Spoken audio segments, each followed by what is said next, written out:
one of my favourite tools is actually not a brush, but they're silicone brushes, well, sculpting tools really.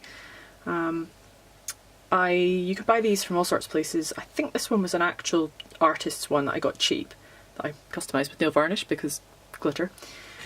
These I think were originally from like a cosmetics supplier. I'm not entirely sure what they would be used for cosmetically, but I don't wear makeup so I wouldn't know.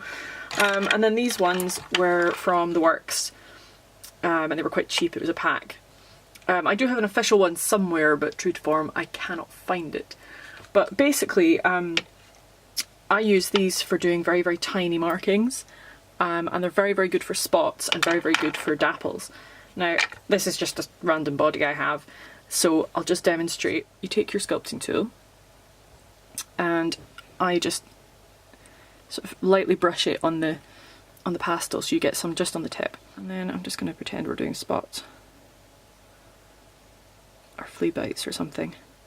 And because it's kind of pointed at the end, it's much easier to apply pastels than it is if you were using a brush, because you can get some quite hard lines.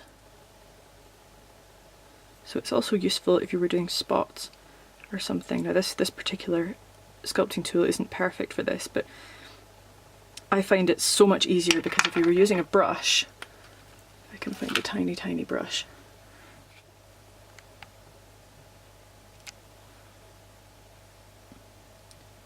You can do the same, but by contrast, it's a lot fuzzier, which, you know, could be the look you're going for. But if you want really precise, detailed markings, I really cannot recommend sculpting tools enough.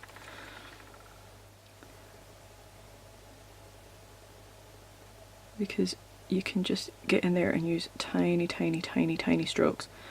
So this is the kind of thing that I'll be using to do all my Sabino markings. And brushes, and pencils, and everything else in between.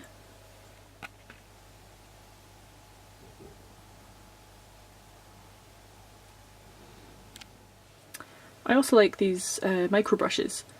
I got a pack of 100 of these on eBay for about, I don't know, £2 or something. And I've not used these as much as I've used the sculpting tools, but again, they're very, very useful for doing sort of small areas of shading. And I find these would be excellent for dapples, because you can just smoosh everything into place. And obviously this is not how you do a dapple, but